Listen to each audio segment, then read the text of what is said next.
All right. Hello, everybody. My name is Jenna Schulman, and I am an independent educational consultant, which is just a fancy title for college counselor. Not sure if this is your first webinar or third, fourth, fifth, but we have had a good amount and have a lot for the summer. So looking forward to having all of you. Today is one of two events that I am hosting, and it is with the University of South Carolina. I'm wearing their colors in honor, and I'm pleased to introduce the admissions counselor for the state of New Jersey, Lizzie. I think I have to get her to get on her video.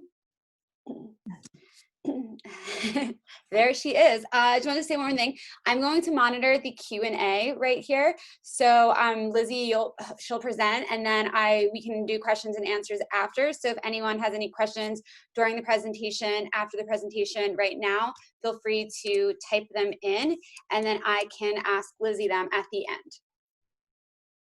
Awesome. Thank you, Jenna. I appreciate the support with our colors.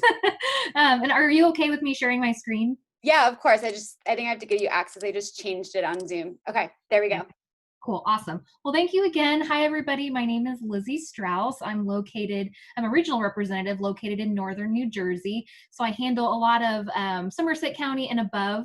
And I can be a resource for you guys, whether you're a junior, sophomore, freshman, a parent, anything like that, going into senior year, junior year through the application process. I'm more than happy to help you guys. I've been in higher education for right around 5 years or so, 1 year with the University of South Carolina. So I'm very passionate about the university and admissions, and more than happy to help you guys.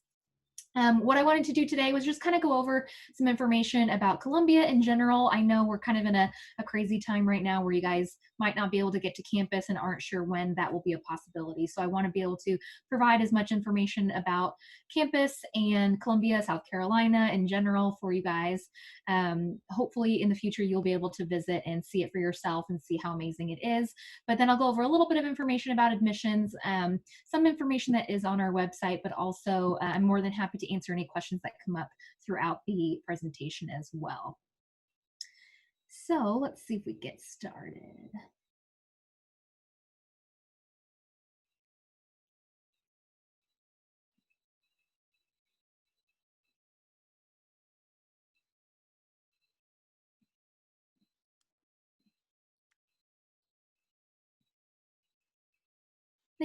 Is that popping up for everybody? Yes. Okay, awesome. Cool.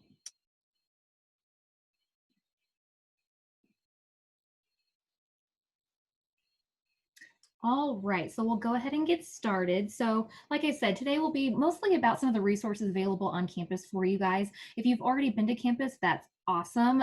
That's a great way to get a head start on getting a feel for whether or not SC could be a good fit for you. If not, we do intend to have visit opportunities coming up in the fall and hopefully in the spring if you're a rising senior, so that you can get a feel for campus, see if it feels like a home away from home for you guys. And today we'll just kind of go over some of the basic information that we share with students throughout the year.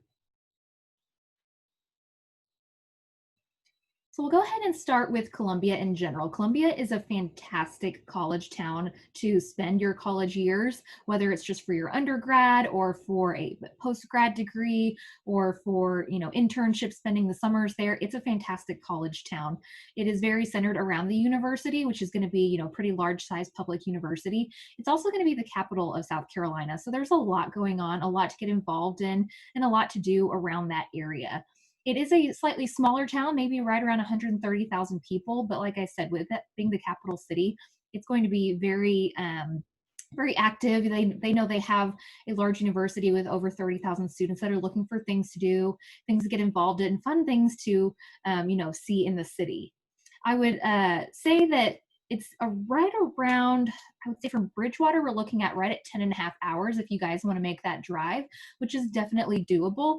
You can also hop on a plane from Newark or closer to Philly if you're down south in New Jersey, and do a quick flight to either Columbia actually, or to Charlotte, which is about a little over an hour from Columbia. So we do have two different airports that students typically fly into and out of.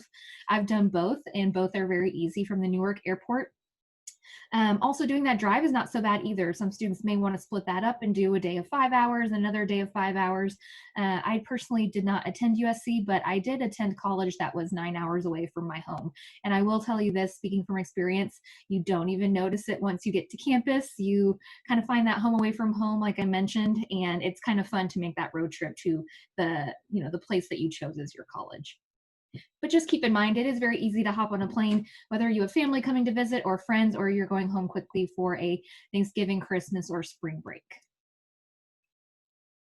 There are a lot of fun things to do in Columbia. Like I said, if you guys have had the opportunity to visit, you were hopefully able to experience a few things. We do have a river that runs through the city, which is a lot of fun for students when they're looking to do outdoor recreation, like kayaking, canoeing. I think paddle boarding is still very popular. We've got zoos out there. We've got a fantastic nightlife with a lot of fun restaurants, a great food scene, a lot of shopping. Again, for when mom and dad come visit, a lot of fun things to do, and cool museums to take them to see. We do have a farmers market. A lot of students like to go explore that every Saturday right near campus. We do have state parks, so students that like to go hiking, like to spend a lot of time outdoors, there's going to be a fantastic opportunity for that in Columbia as well. If you're even looking to stay on campus, we do have two different rec centers on campus. So students that want to just go hang out by the pool or go exercise or go shoot hoops with some friends, we have all of those. I mean, that's free for students right on campus. And that's going to be, maybe a 5 to 10 minute walk from any of our residence halls. We do have a lot of fun things as well throughout the year, such as festivals that come through the city of Columbia, as well as a lot of fun concerts. Like I mentioned, they know that it's a hot spot for college students wanting to, get involved and experience new fun things. So we've had everyone from like Beyonce come through. Obviously, Darius Rucker is a big name. He was a South Carolina alum, so he's very popular on campus. And whenever he was coming through to do his farewell tour. But you'll see a lot of those opportunities on campus. And a good thing for students is that a lot of times you can find discounted tickets for things like that. So that's always a plus. All right, so a little bit more about the university. Like I mentioned, we're a pretty large size public university. We're looking at just over 28,000 undergraduate students, but also with master's students on campus as well. We're looking at almost probably around 34,000 students, along with med school students on campus as well. So we're going to be situated right there in the heart of Columbia with no real major streets running through the campus, which is kind of nice. It feels very traditional and closed off. It was built in 1801, so whenever you go to campus, it does feel very historic with some very charming buildings scattered around campus. You'll also find that it's mostly a walking campus. So a lot of students, of course, they do have their bikes or maybe a scooter going through campus, or using the campus shuttle is very popular as well. But it's very easy to walk from building to building throughout the week, getting from class to class. I would say anywhere from 5 to 10 minutes just to get from one class to the next. As I mentioned, it does feel like a very traditional campus. You'll see the historic buildings, but also I think the one thing that shocked me the most when I first visited the campus was that it's so green and so full of like beautiful trees and flowers and brick sidewalks. We've got a really cool area on campus called the Horseshoe. It's called the Historic Horseshoe, which has really been there since the very beginning of the creation of campus. And that's going to have the most quad-like feel of the campus. And so that's where you'll find students, between classes or in a nice weekend or afternoon, just hanging out, maybe eating lunch, studying with a study group, just taking it easy and having some downtime in the sun. A big perk for South Carolina when it comes to students in New Jersey is going to be the weather as well. Again, something you guys probably experienced if you were able to visit. They're definitely going to have those toasty summers, but they're not going to have that New Jersey winter. And so it's going to be pretty nice throughout the year. Again, that outdoor recreation is very popular. You'll also find that the university is only like an hour and a half from the beaches on the East Coast, where you can go to like Charleston or something like that. Again, Charlotte was only about an hour and 20 minutes or so. Not too far from Florida as well. So a lot of different areas that you can travel to around the surrounding state.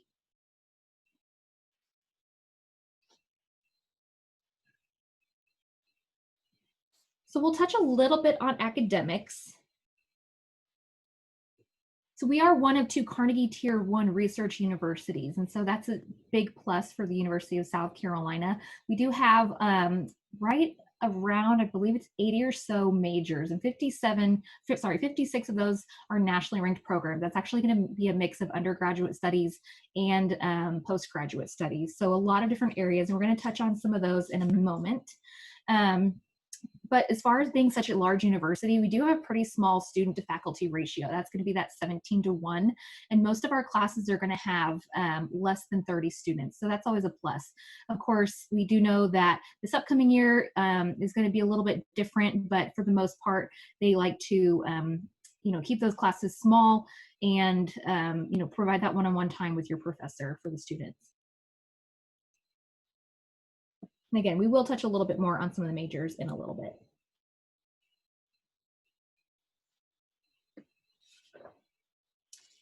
So one reason that a lot of students are interested in the University of South Carolina is going to be some of our Carolina Elite opportunities. So that's going to include our Honors College and our Capstone Scholars Program. So you guys may have heard of this before, these 2 programs. If not, we do provide a lot of information. There's a lot of information available for you guys through email or online. But we are rated as one of the top public honors colleges in the nation.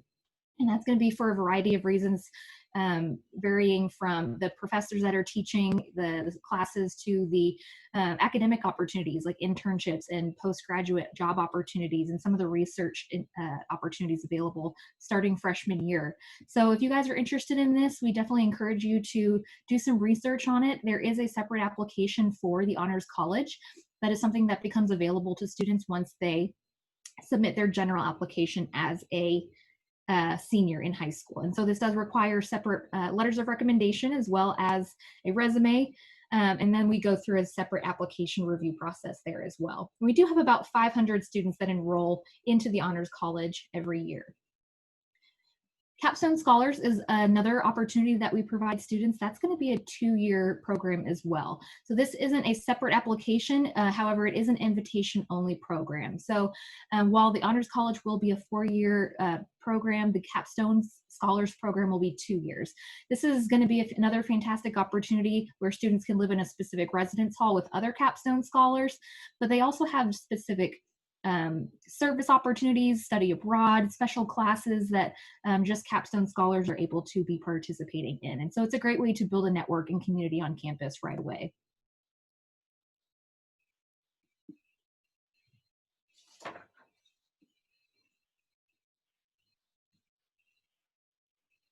So one thing that makes Carolina great is the dedication to our student success. So starting as a freshman, you have access to all of these resources on campus, everything from first year advising, that's maybe looking into, different majors that you might want to switch into, or if you're not sure what major you want to start with.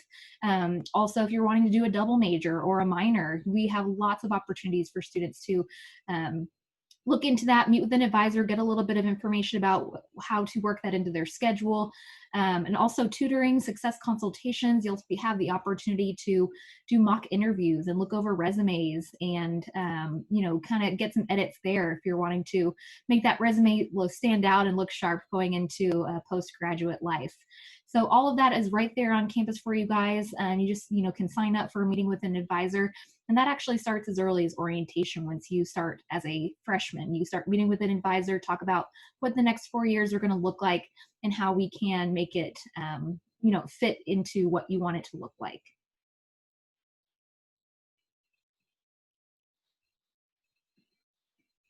All right. So I was looking over some of the interests and majors that some of you guys had inquired about. So what we're mostly known for, I mean, like I said, we've got over 80 different majors on campus, but we are very well known for our School of Business. We've got everything from liberal arts to engineering to information and communications. We've got pharmaceutical sciences. We've got um, theater, music, and dance. So a little bit of everything, education, a full arts and sciences. So there's something for everybody on campus. And I think something that surprises a lot of people is that most of our students actually do come in undecided, and that's totally fine. There's no pressure on a student to declare a major immediately and know exactly what they want to do with those 4 years on campus. Again, that's where that Student Success Center will come in handy. Um, well, as I mentioned, there's over, I believe, 9 business majors as well as 9 or 10 engineering majors. I would say some of our top majors, the #1 major each year that we have students graduating from is going to be biological sciences. So that's our students that are looking into, health sciences, pre-med, something along those lines. We also have a nursing degree, and that's going to be non-direct entry. So it's going to be applying to a pre-nursing 2-year program and then applying separately into a upper division additional 2 years. So 4 total years, but not direct entry at this time. We also have one of the top sport and entertainment management programs, and so we're very excited about that. As I mentioned, a lot of fantastic scholarships when it comes to music, a lot of broadcast journalism interest as well, some opportunities for students when it comes to internships there. So like I said, a little bit of everything. And a lot of students ask me if, once you're set on your major, how easy is it to change your major? And I always answer with, most of the time it's very, very easy, where you just sit with an advisor. You guys can go over what kind of classes you've already completed, where you are in your undergraduate career. Typically, the earlier the better if you're looking to change a major. But that next semester, you can typically start in that new major. Depending on the competitive levels of it. I would say business is a little trickier to transfer into, but most of the time you guys can start in that new major that next semester with no additional semesters needed to graduate on time. So it's always good to talk with your advisor if you do attend USC. Talk to them about maybe some of the interests that you have, and if anything ever comes up to where you're looking to change majors, don't ever be afraid to talk to an advisor about some new opportunities.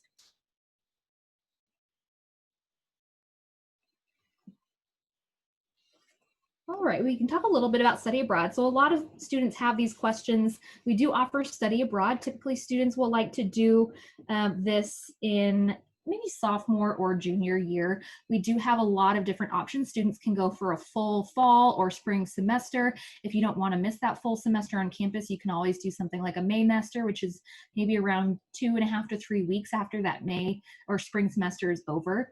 Sometimes they'll do something as quickly as like a 2-week Christmas break study abroad opportunity or a 1-week spring break opportunity. So definitely visit our website. When it comes to opportunities there, a lot of times you can talk with a study abroad advisor and they can give you ideas of places you might want to visit.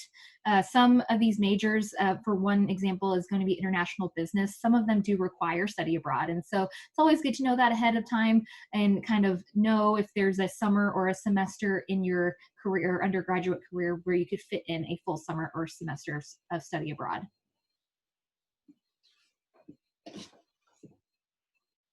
A good thing to note here as well is that if you're a student that is utilizing financial aid or scholarships with the university, those can also be applied to the study abroad program. So a lot of times there are not only those opportunities, but additional scholarship options for study abroad as well. So they want to make sure that there's not a crazy out-of-pocket cost for you guys just to have that amazing experience.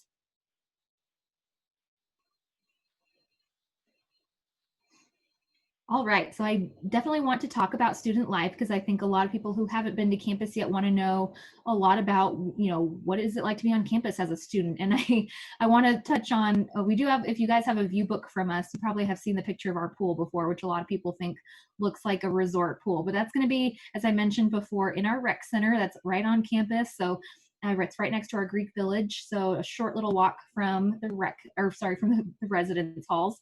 And that's as easy as just swiping your Carolina card to get in, whether you want to, like I said, shoot hoops or go, running on an indoor track or take a yoga class, or you can go hang out to the pool on a beautiful weekend and just relax with friends. And so that's very, very popular. We do have over 500 student organizations. And if you guys aren't familiar with something called Garnet Gate, I highly recommend checking that out. That's going to be a online directory for you guys to search through all of our organizations on campus, see what's out there. You can search by, maybe something that interests you academically, or can be completely outside the classroom as well. When we were talking about outdoor recreation, when you're looking at canoeing or hiking, things like that. But also, as I mentioned before, we've got Greek life, we've got an on-campus magazine and radio, we've got students that work in a organization trying to bring all those fun concerts to campus and fun things for students to do and get involved in. There's a little bit of everything, so definitely check out Garnet Gate, and I can always provide that information for you guys as well. For students that are wondering, well, I'm not even sure what I want to be involved in, I think a lot of times we tell students, what are you interested in now? What are some of the things you're involved in now? And a lot of times we'll have the same types of organizations available for you guys on that larger campus, but with new faces, maybe on a larger scale, getting to meet more people from all over the country. So getting involved has definitely shown to increase the happiness at the university you choose to attend. So we're very, very supportive of it. I also wanted to touch on something that's also associated with our rec center and a lot of students ask about, and that's going to be intramural sports. So starting as a freshman, you can get together maybe with friends from home, or new friends from the residence hall or from your classes, and that's where you can join like kickball or softball, soccer, volleyball, flag football, all these fun sports teams, where you can just go out on a Wednesday afternoon, compete against other students on campus, all for fun, just to be social and hang out and get out of the residence halls every now and then and enjoy that beautiful South Carolina weather.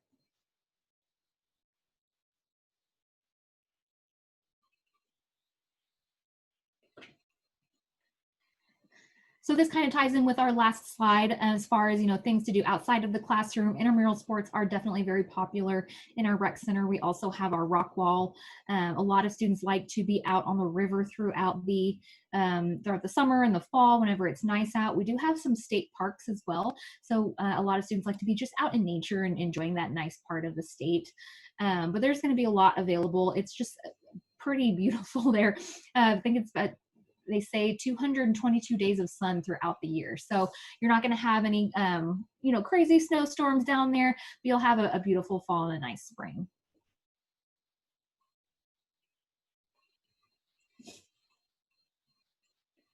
So kind of tying into some of those items as well. So we are Division I SEC school. So we have everything from football to basketball to baseball to volleyball, track and field, golf, tennis. And so we are very competitive when it comes to the athletic side. A lot of students like to come to Carolina for this reason, just because it's a fun thing to get involved in on campus. For students that have been able to attend a football game before, I hope you enjoyed your time at Willie B Stadium. It's an awesome stadium, pretty close to campus, and it's a really fun environment on game day as well. We actually, I believe that picture is from a few years ago. We did win the women's final, or we were in the women's final four for basketball, which was very cool. And we actually, if the rest of the season had kept going this past year, we were actually ranked as the #1 top finisher for the women's basketball. So very exciting times in that area. So much fun to go to those games. And when it comes to attending those games, students aren't necessarily guaranteed tickets, but what they can do is attend events and gain loyalty points, which means that the more points that you earn by attending other events, soccer, volleyball, basketball, football, the more points you earn are able to, get a first come, first serve option. So I know that can be a little confusing, but students that I talk to that attend, they say they never have had a problem getting to any game that they wanted to go to.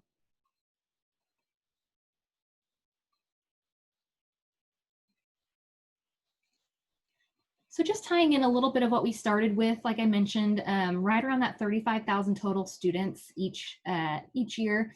or total. From New Jersey, we're looking at just under 300 that are typically going every year. And New Jersey is going to be in the top 5 states where students are coming down to South Carolina from out of state. So that's going to include North Carolina, Georgia, I believe Virginia, and Maryland. It's either Maryland or Pennsylvania. So it kind of varies each year. But New Jersey has quite a good number of students coming down from all over northern and southern New Jersey. And so you know, you will meet people from New Jersey, of course, but also from all over the country. We have students also coming from California, from Texas, Florida, Illinois, all over the place, and over 100 countries as well. So you're definitely going to find a diverse campus.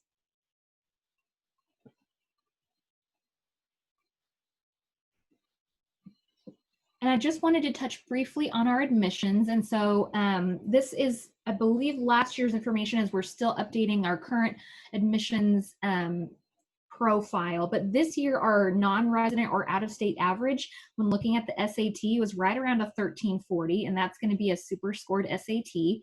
And this coming year, we are going to start super scoring the ACT as well. That's a new change for us. And this previous year, the average was right around a 29 or 30 for the ACT as well. So that doesn't necessarily mean that that's a required score. That just means that, you know, that's going to be right around that 50% middle range. You're looking at slightly above and slightly below for that range of students that were being admitted to the university. We also get a lot of questions about the weighted core GPA. If you guys are on a 4.0 or a 5.0 scale, we know it varies from school to school. So our average weighted core GPA is a 4.06 out of a 5. And we know that can be a little confusing again. So if you have questions, definitely reach out to us in admissions or Ms. Schulman to just get more information about how to recalculate that weighted core GPA. Typically what we do is look at a honors course or a pre-AP course as an additional half point, and an AP course or dual enrollment as one full additional point. And then we have some information there for you guys as far as capstone scholars in the honors college profile as well. And this can vary a little bit year to year.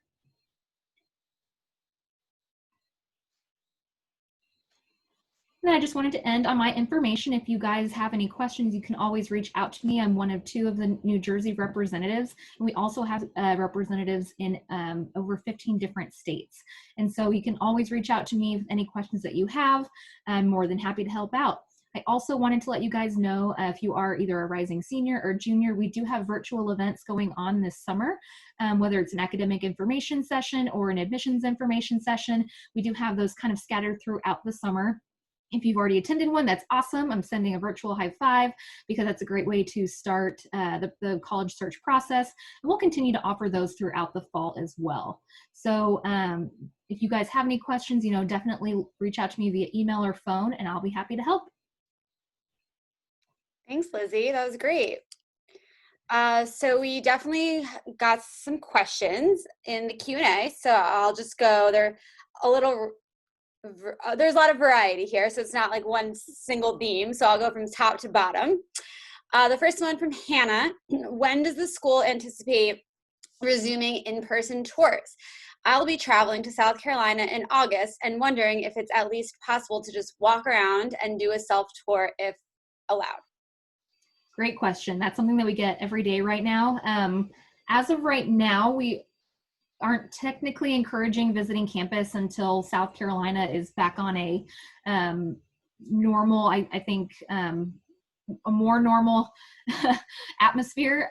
So we actually don't currently have staff on campus. I think they're starting to phase in staff members throughout the summer, obviously with the intention to be back on campus, you know, August 20th, starting classes. They're going to have everyone back by then, hopefully. But as far as being able to do an official campus tour, we're not quite sure at this time. However, we do have students that, you know, say, I'm going to be down there and I'm going to visit campus. And I mean, it is a walkable campus, and we do it, you know, allow students to, you know, see it at their own pace. They can go see the different buildings. If they could wait until an official tour was available, that's always better because that's done by, you know, a current student who can kind of give a little bit more information about campus. But if you happen to be down there and campus isn't open, it's still very, very walkable at this time. So it's totally up to the student and their discretion, but we're hoping, you know, sometime into the fall, we have a hard date coming soon. Great. Now I know, Lizzie, you don't live in Columbia, right? Correct. So do you know, like, if someone were to be in Columbia, what the area would be like around them, as if they're going to walk around on their own or if they're driving through? Definitely. So it's actually like smack dab in the middle of downtown. So not too far away, you'll find the State House, which is an awesome building. You'll have like a main street that has all the main like dining and shopping areas. We've got a couple different scattered throughout the city, but I mean, a lot of times, all of the things that you would need if you were living on campus as a student, those things are right off campus as well. So if you need to run to a grocery store or, something like a Target or a Walgreens, all the things that you would need, those are going to be, I mean, within a 10 to 20-minute walk from campus. And so, again, a lot of fun things, whether it's like coffee shops or ice cream or little like things to go do right after class or on the weekends or something like that. All of those are going to be right by campus. And so, again, you can always go to the state parks as well, which are going to be maybe a little bit farther out, but a lot of that will be very contained right near campus. Okay, and then just, this is one of my questions. In general, like, what kind of town or city, maybe in the tri-state area, could you compare Columbia to? Because a lot of people get nervous when they think it's the capital, it's a city, and they think New York City, and I always try to explain nothing is New York City. So is there maybe like a comparable town that you know of in the area? Great question. Not to be on the spot. Like, is it like Morristown, Hoboken? Like, my first thought was Hoboken, however, maybe a little more relaxed. And I love Hoboken. That Hoboken. That's why I first think of Hoboken. But as far as like just people wanting to get out and about and like have fun things to do, I think Hoboken is very very similar. Yeah, you're right. Nothing like New York City at all. I mean, you're going to get to Columbia and it's very different, I think. And I love that about the city. I think I love knowing that you're going to get there and it's just not at all what New Jersey life is like, whether it's weather or the surrounding, areas, just being so like, rivers everywhere and so much nature. I think that's very different from New Jersey. And so it's kind of fun to have that home away from home. But as far as like, yeah, the activity and fun things to do, I would probably say Hoboken. okay, yeah, so it's nice for people that, want a little bit more of an urban life, but not too urban, but not like in the middle of ruralness either, which is some of the other campuses that are maybe in South Carolina or the Carolinas in general. So, and I know we have like outside of New Jersey representatives here too, that's students and parents that are on. So not to only talk about the great state of New Jersey. All right, going down, what is the art requirement for applying to South Carolina? So I'm guessing fine art. So Yes.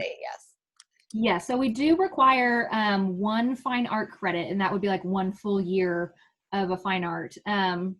However, students, again, each transcript varies, and so sometimes we see students who it may not be like listed as a fine art or anything like that. So the good news is, if you're worried about whether your fine art counts towards, our admissions requirements, a lot of times if you're otherwise admissible when we're looking at academics, it won't count against you. And so that won't be the one thing that doesn't get you admitted or anything like that. But, anything from a choir, orchestra, band, a lot of times the student's counselor will be able to tell them on their transcript, this is your fine art. This is what we list through the high school as the fine art.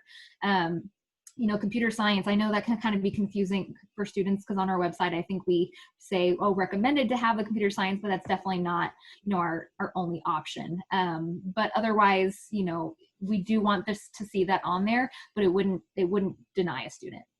Okay, going back to Columbia, how would you get from Columbia to the Charlotte airport? Would you take a bus? We do have a shuttle. So it's actually a shuttle that's just run by the city of Columbia that goes to the airport in Charlotte. It's not run by the university, but we also have Uber in the city. I think a lot of times students, since we do have almost half of our students coming from out of state, a lot of times I think, carpooling or caravanning down to the airport is very helpful as well. The Charlotte airport, a good thing about that airport is that you're going to have a direct flight from Charlotte to New Jersey. And a lot of students love that. And I love that. If you're going from Columbia, the smaller airport, you're going to hop on a little plane and go to Charlotte and then to New Jersey. And so it's just an additional like 45 minutes or so, but it's only 15 minutes from campus. So students don't have to worry about a shuttle or anything like that. But again, sometimes it's nicer to not have 2 flights and have that one. So there is a shuttle that runs. I believe the city of Columbia has like a schedule pretty much set in stone for when students can hop on. And I'm not positive, but if I had to guess, my guess is that there's some kind of discount for students. Awesome. How competitive is admission to the business school? Is it direct admit? And how big is the freshman class typically? Good question. So in general, our freshman class, so last year was our biggest year. So we were a little over 6,000. This year it's probably going to be around 5,900. Sorry, I think she means for the business school, but that's good too. Yeah. So business is not going to be a specific number of like an admit rate or anything like that. So it is going to be a slightly more competitive process, where when we were talking about that average SAT of like a 1340 this year, typically if you're on the higher range of our scale, you're going to be more competitive for business and more likely to be admitted. Every year it changes, and that's going to be also similar with our general admissions.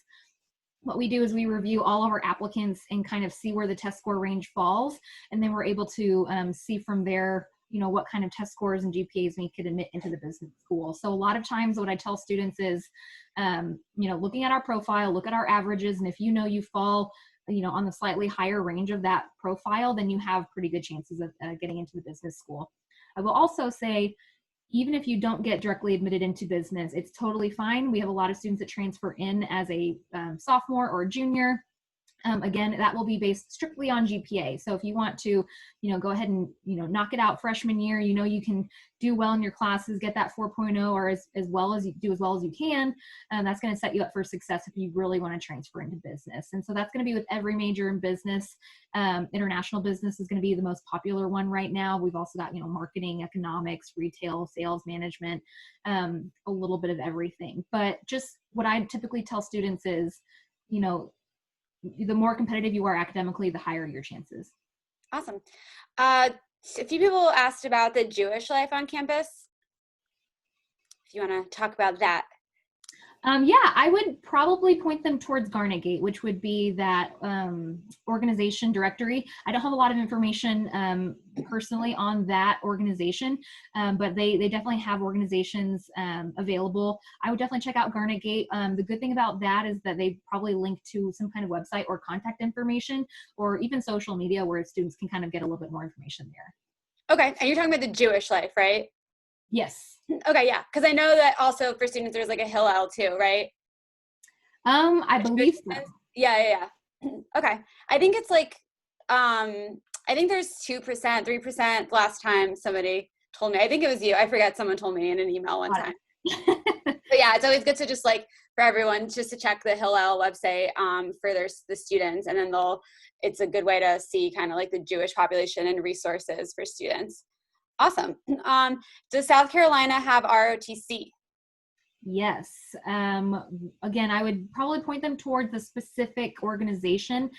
Sometimes there are specific ROTC, you know, scholarships. There are sometimes specific admissions reps that work with ROTC as well, whether you're talking about the Army or anything like that. So definitely a lot of involvement, as well as, you know, when it comes to looking at like scholarships and financial aid, some opportunities there. So I would also point them towards Garnet Gate as well. Great. What is going on with South Carolina and the tests? Is USC test optional yet? So at this time, we are not. What we're sharing right now, again, what I tell a lot of students right now in my information sessions is that things can always change. You know, we're in June, and it's crazy how fast things can change in admissions right now, even come August. And so the best thing that students can do right now is stay, you know, up to date on our mailing list to get, as soon as we get information, we share it with the students and parents through their mailing list and their emails. As of right now, we will still require the standardized test scores. And so what I also like to share with students is that we actually, even though we have, you know, deadlines of like an early action deadline and a December 1 regular deadline, we actually don't require all of the credentials until February 1st. And so that actually allows students to test until December. And so as of right now, we're hoping that there's still those opportunities. But again, if anything were to come up that we needed to, you know, alter those adjustments, I think we would have to address it for sure. Okay.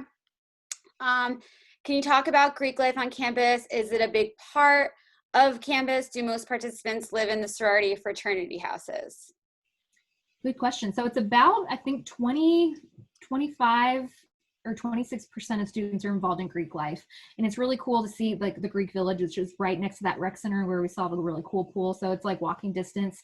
Some of the houses, I'm not sure which ones, they do allow students to live in, I think, sophomore year, possibly junior year. And that's just going to vary house to house.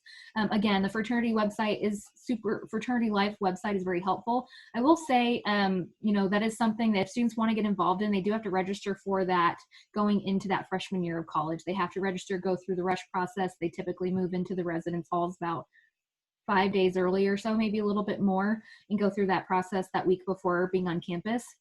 And a lot of students like to do that just because it kind of gets you involved on campus before even that first day of class. You're already going to class day one and you see a friendly face that you just spent an entire week with through the rush process. And it's really cool to get acclimated and meet people right away. But it's definitely not the case where you have to be involved in Greek life. Like I said, everything that you see on Garnet Gate is also going to give you all those opportunities to get involved outside of Greek life as well. Good. Does South Carolina have a state mandate to admit a percentage of in-state residents? How hard is it for an out-of-state, and what is the percentage? Good question. So as the state flagship institution, their priority first is going to be in-state students and serving those students, but there's not a quota as far as in-state versus out-of-state.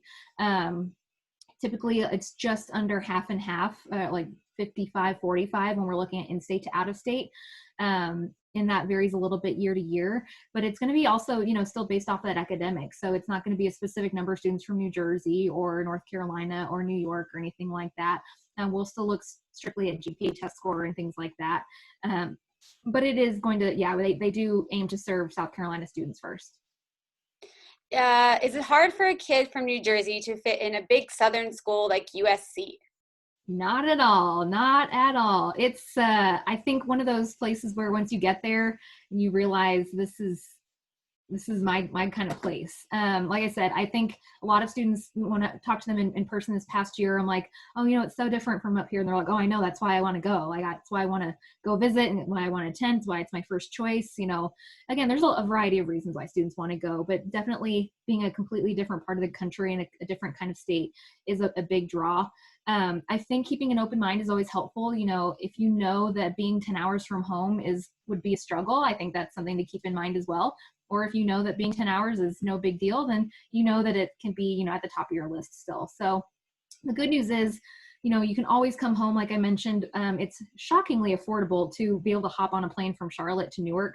It's really, really, I think, fantastic. So if you need to get home, there are opportunities. And also, there are so many opportunities on campus where people are just meeting each other so quickly that you kind of forget that you're too far from home and you start to enjoy everything on campus so much that, you're distracted from being homesick. Great. We've had 2 students that asked about the 504.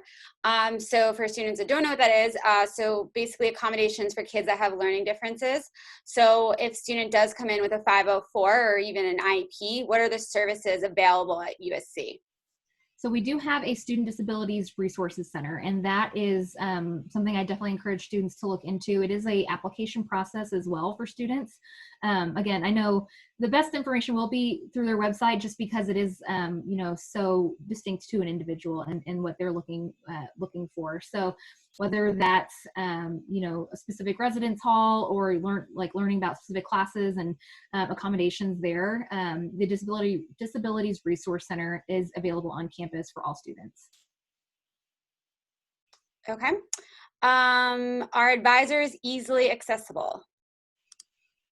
Oh, yes. So like I mentioned, that first meeting at orientation will be with an advisor, and that's to make sure that you're signing up for the correct classes starting as a freshman. But then after that, every semester, you're still required to meet with that advisor just because it can be hard to know, if you're taking a 4-year degree, what classes do I take as a freshman, sophomore, junior, senior? And that's what the advisor is there for. But also, as I mentioned, if you're wanting to look into that minor and see if a minor can fit into your schedule, if you're wanting to look into, a study abroad, or do you have space available to study abroad?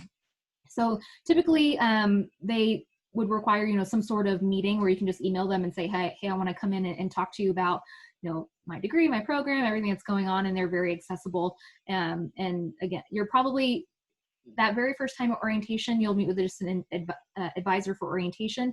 And then from that time on, once you're in your specific degree program, you'll meet with the same advisor. Okay. Are there large lectures? Who teaches them? Assistants or professors? Yeah, they asked a few questions here, so that's the first one. Great question. So it's going to be a wide variety. Some classes, you know, do have those larger lecture halls that, depending on the class, may have a smaller breakout session. But when you're looking at those larger classes, that's typically, you know, a professor within the college, whereas the smaller discussion might be led by a grad student or a teaching assistant, all of which are, you know, fantastic resources for you when it comes to class resources or needing any assistance. But I mean, I think a lot of students, you know, what I like to tell a lot of students is that like being proactive is so helpful. So whether it's your professor in your class or your graduate assistant, you know, being proactive, reaching out, saying, hey, you know, like just introducing yourself, making sure they know that you're attending class, they know who you are. That's just going to help you in class even more. You know, don't worry too much about it. A discussion is taught by a TA. I think a lot of times it's kind of more it's either a current student or someone who attended USC recently who can kind of, you know, connect with you in that way as well. So you'll have a few different ones. Most of those classes, like when you're looking at English 101 or something like that, you're probably looking at a class of like 30 or so, whereas a class that doesn't have as many opportunities throughout the semester may be a little bit larger. Great, and that same person asked, is the nursing school on the main campus, are nursing students encouraged to study abroad? Nursing is one of the tricky ones. So since it is that, you know, 2 years of the lower division, 2 years of the upper division, again, that will most likely depend on how your freshman year goes, talking with an advisor to see if there's an opportunity maybe during sophomore year or the summer to do that. They might point them towards one of the shorter opportunities, whether it was Christmas or a Maymester. So nursing can be a little bit tricky. Typically, I would point them to their advisor to discuss like their specific situation. Okay. Is housing guaranteed for all 4 years? And can you talk a little bit more about the meal plan? I guess as brief as possible, because you can talk about that forever. So housing is only guaranteed for that first year, and it's very pretty unlikely that a very limited space for anything after freshman year, depending on the year, again, how many students we have coming in freshman year. Yes, what's the word I'm searching for? Like the priority is going to go to those freshmen. All freshmen do live on campus that first year. It's a nice little process they go through in the spring to pick a roommate if they want or be matched with a roommate. But after that, typically students will move off campus. And I get a lot of questions about living off campus as well. Even if you're living off campus, a lot of times that can be anywhere from a 5 to 10 minute walk from campus or a quick shuttle ride as well. So they have a lot of surrounding areas that are very easy to get to from campus. So students aren't having to drive every day or have an hour-long walk. So a lot of areas, once you're a student, you start to kind of learn where people live and can get a feel for what might interest you there. With the dining plan, so you do have a dining plan as a freshman as well. That's going to be, you know, an on-campus option. Lots of different things, everything from, you know, like our Russell House, which is going to be like a mall food court type of area, from, you know, smaller restaurants on campus where they can just swipe their meal plan. They'll have a few different options as far as like how many swipes per week for breakfast, lunch, and dinner. So they'll have like resources and guides where it's like, do you typically eat this many meals? Here's what you should do with your meal plan. And it'll kind of guide them as to the right way to go. Okay. That was very eloquently stated, because I know you could probably talk about meal and dining for a long time. And something to chime in, one of my students is a sophomore at USC, and like she talks about the off-campus housing, like it's so awesome. There's like rooftop pools, and so it sounds like it might be a step up from the dorm. So it seems like a lot of people do want to live off campus, and it's just like a few steps away from what it seems like. So I don't think it's such a big deal to be off campus, even though it sounds like it is. What type of tutoring is offered for students? Great question. So we have tutoring at the Student Success Center. We also have peer tutoring, which I think a lot of students love. And that's actually done by students who have shown success in that class that they're tutoring in. They have to have had an A in that class. And so that's just something that, students can search for through the Student Success Center. A lot of times, study groups are very encouraged as well. A lot of times students are in a specific residence hall that is directly related to their major. And so they know the students on their hall or surrounding residence rooms are going to be in the same majors, in the same classes, and the same professors that they are familiar with. So a lot of students will like to have those study groups, but peer tutoring is, it's free on campus for all students. Great. How has COVID affected the scheduling for next year? Good question. So we just got information. It's a day-to-day update for these days for a lot of universities. So we do plan to be on campus in the fall. How that's going to look hasn't quite been secured just yet, but I know they're going through a lot of different ideas as far as what that will look like in specific areas such as the library, the Russell House, as I mentioned, it was kind of like that food court area, and some other areas on campus. They will have face covering requirements. What the classroom environments will look like, they haven't quite nailed down if it will be, a hybrid or all online option or anything like that. I think they intend to have that information out here pretty quickly within the next month or so students can know what to expect. And a lot of times we tell students, yeah, it's probably going to look a little different, but the good news is that it's not forever. And so a lot of times we encourage students to move forward in that process as if they were going to have that traditional experience. Do you have a better chance of admissions with certain majors? How competitive is engineering, and can you internally transfer into it? Yes. So what was the first part? How do you have a better chance of admissions with certain majors? So some people like to apply for certain majors so they can get into the school and then switch into a program like engineering once they're there. So I guess explain a little bit more about transferring into some of those selective majors and what that's like. Got it. So we don't admit by major. What that means is whenever you guys apply, you will have a first choice major and a second choice major. And so we'll review your application strictly based off the academic side of things. And if that falls into, our admit range, typically you're going to get that first choice major. The only one that's a little different, like I mentioned before with business, is that typically you want to fall a little bit higher on that scale just because so many students, we only have so much room for business students coming in. Engineering, whether you start in engineering or want to transfer into engineering, it's not going to be, a more competitive process. They'll probably want you to have at least somewhere around a 2.5 or 2.75 GPA, depending on what year you're coming in. It's going to vary based off of the college or major you're looking into. So a lot of times, maybe if you're coming in undecided, but you have that plan of like, I think I'll probably end up wanting to go into mechanical engineering, go ahead and start in mechanical engineering. At least you'll have the opportunity to switch if you want, but you'll also have taken those intro to engineering courses and have those on your transcript, knocked those out in case you want to just move into a different engineering or something like that. So again, nothing will hurt you if you come in undecided or need to switch at any time. The one thing is going to be business. That's pretty hard to transfer into internally. Okay. Can you talk one more time about the nursing program? Do you have to apply directly to the nursing program as a freshman, or can you start off as a biomedical major and then apply to nursing? Yes, definitely. So yeah, you can come in and even if you're not pre-nursing, you can always talk to an advisor and say you want to apply to the nursing program. That's something that you would apply to during sophomore year and start junior year.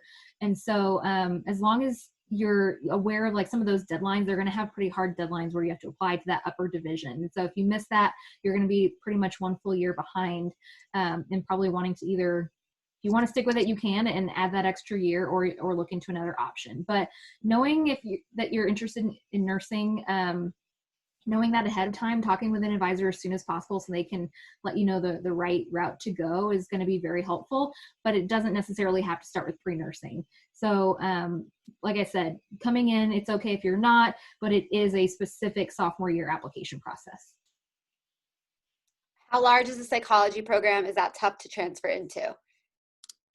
Ooh, I have no idea how many students are in psychology. I would say it's probably... It's usually not one of like the selected, like a select major to transfer into either. Yeah. I would say, I mean, it's in arts and sciences, it's going to be, as long as you have the appropriate GPA for the program, you're definitely able to transfer in. So, um, again, if you're undecided but have a slight inkling of what you want to do, you can always start in that program. But it's, like I said, very easy. One semester later, you can start brand new, fresh in psychology. All of those credits, any that apply to psychology, will transfer over, so you'll be set. It typically, going into something like psychology, won't add on any extra time. Okay, and then we have like a few minutes, so we're taking last questions, but one that wasn't answered yet. Can you explain the GPA concept again? Yes. So it might be more helpful to like do one-on-ones with students in this case, just because we can kind of look over a transcript. But typically for, you know, like a regular course, if you have an A, you're assigned a 4. If you are in like, okay, I'll just English, regular English senior year, you get an A, that would be a 4 out of a 4.0. If you are in pre-AP or honors, that would be a 4.5. And if you're in AP or dual enrollment and you get that A, that would be a 5. So applying that kind of math, I guess, to Englishes, sciences, maths, histories, and then a few electives here and there, which you can also, that's going to be on our website as far as which electives we look at. We're looking at like economics, government, that fine art, as I mentioned. It's going to vary. So we're going on that 5.0 scale. So if that helps students, if you're already on that 5.0, that weighted 5.0, then it's probably very similar to what you see on your transcript. If you're on a 4.0, then you can always reach out to one of us. Normally it's easier to go over it like seeing your transcript in front of us. Okay, I think that's it with the questions. Any last remarks? What's your favorite part about U of SC?